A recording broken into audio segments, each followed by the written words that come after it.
Chocolate chocolate अरे chocolate चालतं हे त्याच्या बे औषध कडू असेल म्हणून दिले असेल चॉकलेट हो की नाही पप्पू आणि पप्पू तुला माहितीये का ते तर देसाई सर म्हणत होते म्हणून मेला असताना का ए हो दे आम्ही शाळेत घरी येत होतो तेव्हा देसाई सरांनी आम्हाला बोलवून घेतलं आणि आणि असे आले समोर मुलांनो तुमचा वर्गबंधू फार असं त्याला भेटायला जाणं तुमचं परम कर्तव्य असं तुम्हाला नाही का वाटतं हा कोण वर्गबंधू अरे काढवा वर्गबंधू म्हणजे वर्गबंधू म्हणजे वर्गातला मित्र म्हणा माझ्या मागणा म्हणा वर्गबंधू म्हणजे वर्गातला मित्र आणि हो त्याला कोणी निरोप द्या म्हणावं महिन्याभराने पेपर सुरू होत आहे त्यामुळे आजारपणाची नाटकं पुढे अभ्यासाला लागा आणि उद्या वेळेवर शाळेत या सगळ्यांनी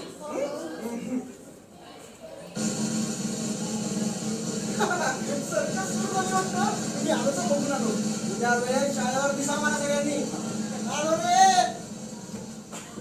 वर्गबंधू म्हणजे वर्गातला मित्र ते माहिती आम्हाला परत लागत ना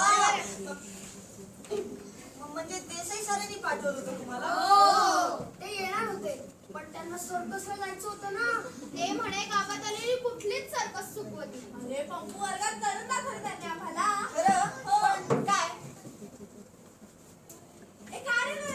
थांबा मी तुम्हाला सांगतो या पहिल्यांदा ना तालीवरची मुलगी कशी चालते ते दाखवलं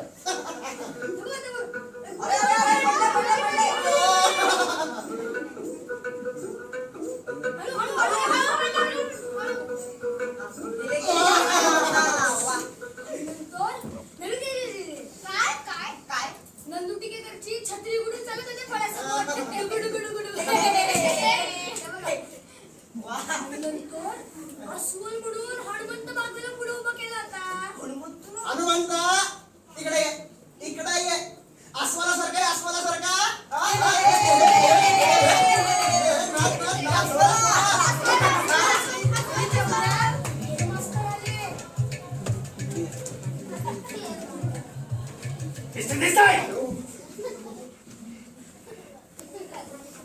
हनुमंता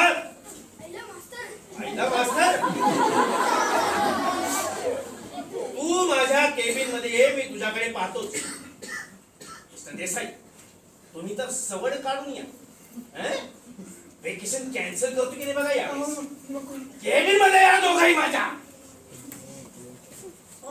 अस्वला तुझ्यामुळे मला शिवा पडल्या ना चल माझ्या बरोबर अरे थांबा की मला बघायची होती सर्कस पण बाबा सोडणार नाही सारख्या बिचारा विश्रांती घ्यावी अभ्यास करायचा खेळायला जायचं शुभंकरोती म्हणायची जेवायचं आणि झोपायचं रविवारी सुद्धा बाबा मला झोपून देत नाही आणि त्यातून हा बघ असा आरामात झोपलाय आमच्याकडे त्यातून एकच पलंग त्यावर नेहमी आजी झोपलेली असते अरे तुला सांगितलं ना काही मजा नाही यात बघ चमेडे स्वतः सगळी मजा करतोय आणि वर म्हणतोय यात काहीच मजा नाही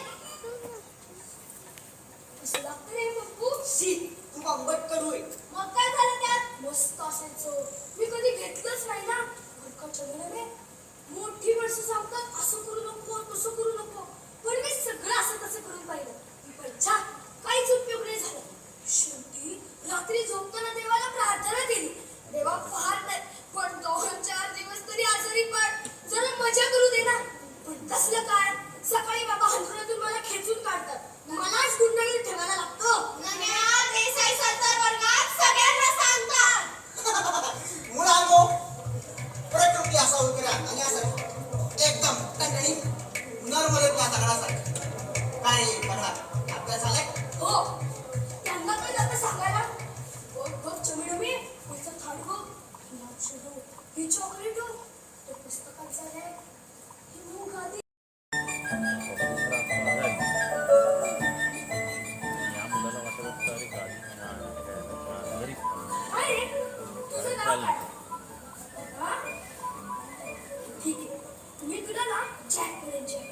बस असा.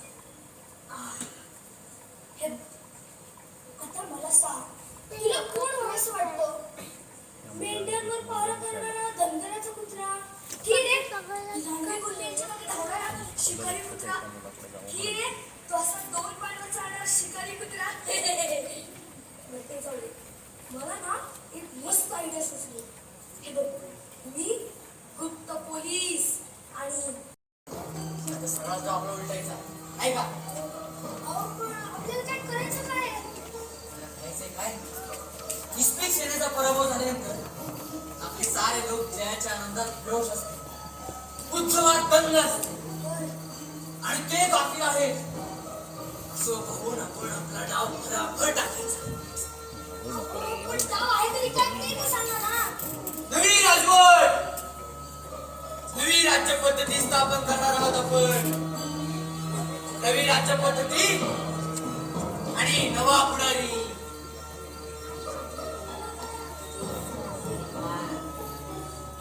मी नाही समजलो.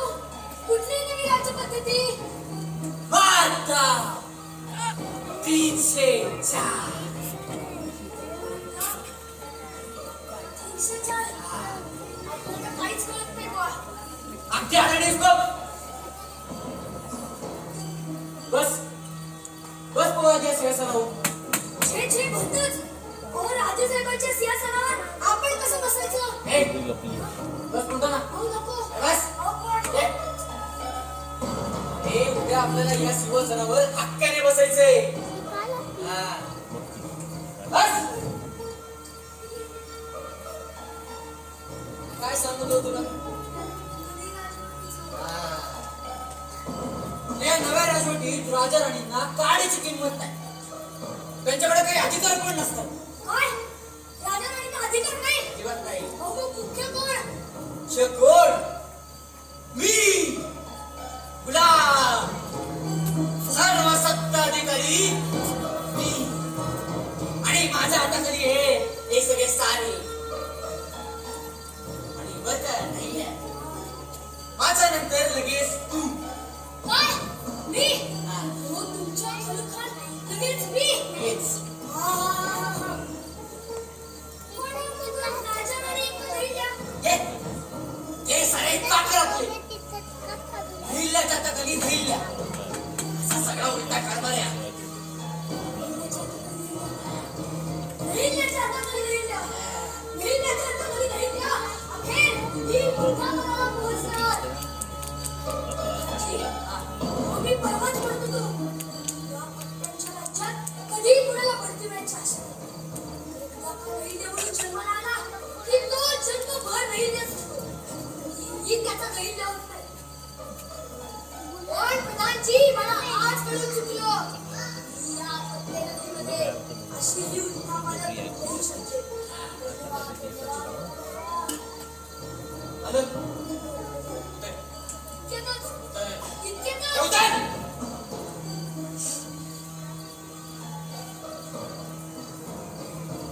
आपल्याला लवकरच तयारी लागायला लागेल.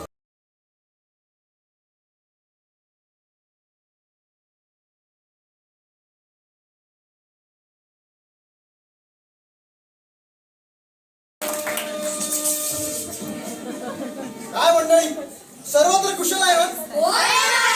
कुणाची काही तक्रार? नाही कशी? हा, नाही कशी? खावीन. हम्म, आपल्या चरणांपाशी मला माझी एक तक्रार नोंदवायची आहे. आहेच आहे का? बरं बोला काय ते. महाराज, हम्म. आजकाल ही पत्री पानं फार शेफारली आहेत महाराज. आपली पायरी विसरून वागतात, वडिलकीचा मान राखत नाहीत. यांना योग्य ते शासन झालंच पाहिजे.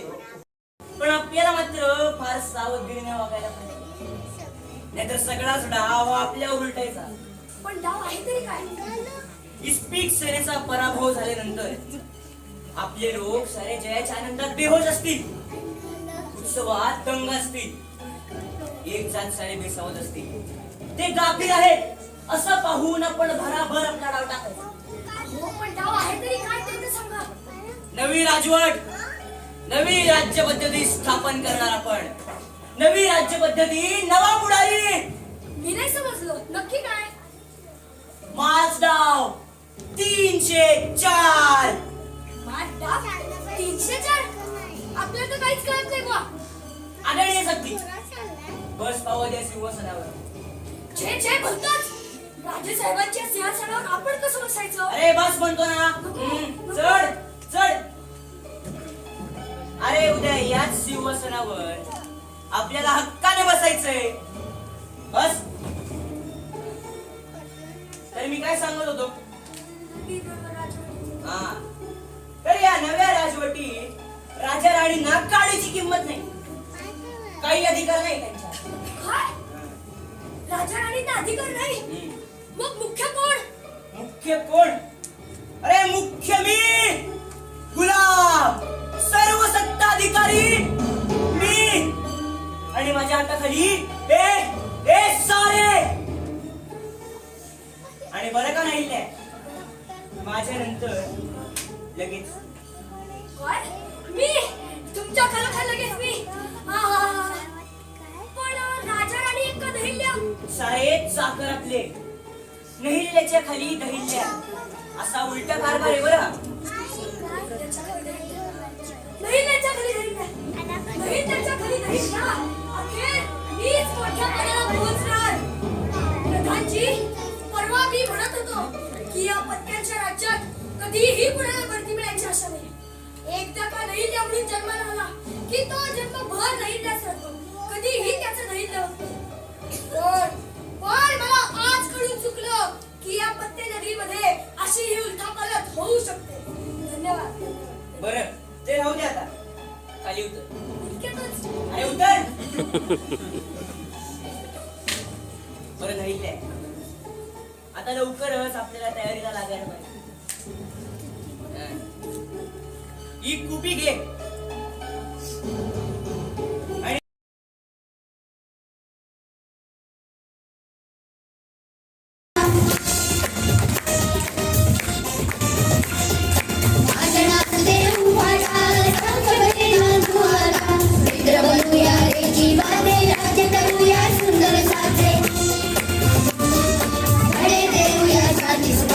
आपण एका पाठीचे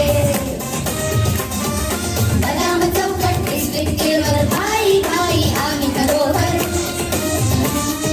बदाम चौकट डिस्ट्रिक्टवर भाई भाई आम्ही घरोघर. भाई भाई आम्ही घरोघर. भाई भाई आम्ही घरोघर. सई देशमुख, मी पत्त्यानगरीमध्ये 8वी करते. मी श्रेया सावित कुलकर्णी. मी पत्त्यानगरीमध्ये बदाम 9वी आणि पंपू आजारी पडला यामध्ये नन्या.